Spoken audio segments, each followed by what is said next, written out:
Ang programang ito ay rated SPG. Striktong patnubay at gabay ng magulang ang kailangan. Maaaring may masiselang tema, lengguwahe, karahasan, sexual, horror o droga na hindi angkop sa mga bata. Inaladkad ni Dr. Carlos Benitez itong si Lynette kung saan talagang ayaw niya sa damit nito. Dito na nga ay talagang nagustuhan nila ni Dr.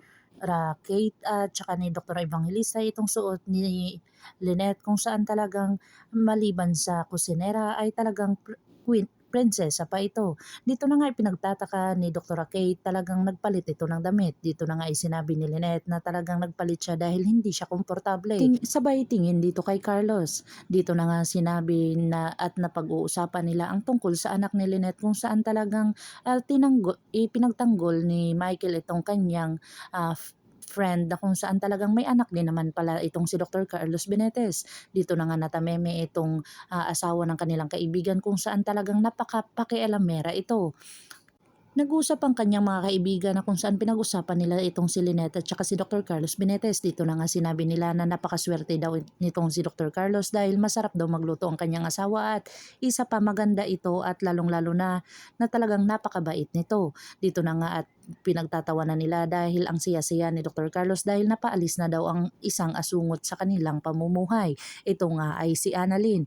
Dito na nga ay talagang happy si Dr. Carlos na kung saan talagang gagawa at gagawa siya ng paraan para hindi na makabalik dito si Annalyn sa kanila dahil isa itong disturbo sa kanilang mag-asawa. Sinabi niya pa dito na gusto na daw nila na magkaroon ng sariling anak at talagang hindi pa talaga kumbinsido itong si Lynette dahil ayaw pa niyang magkaanak dito kay Dr. Carlos Benitez.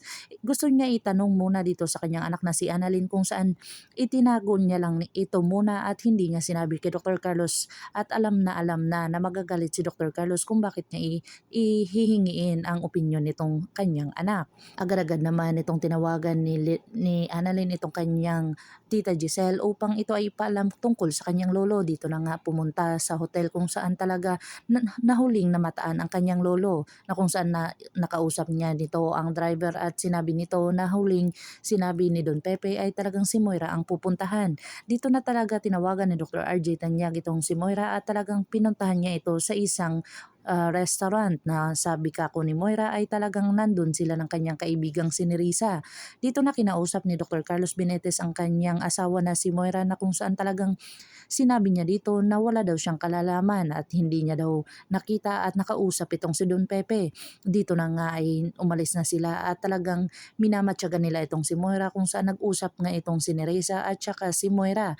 Tinanong ni Nerissa kung totoo bang may kinalaman itong si Moira at inamin niya naman ito.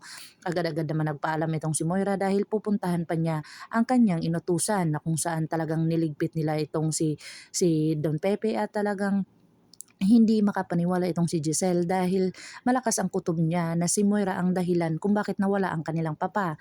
Agad naman itong sinundan itong si Moira kung saan talagang si Don Pepe ay makikita nila dito o kung saan makalakalabas itong si Don Pepe dahil sa inalukan niya ng 10 milyon itong nagbabantay sa kanya na kung saan may mabuting puso naman ito at kung saan papayag kaya ito at talagang trataydor niya itong si Moira. Pakakaabangan natin ang mga susunod pa na episode na ito, ang Abot Kamay na Pangarap.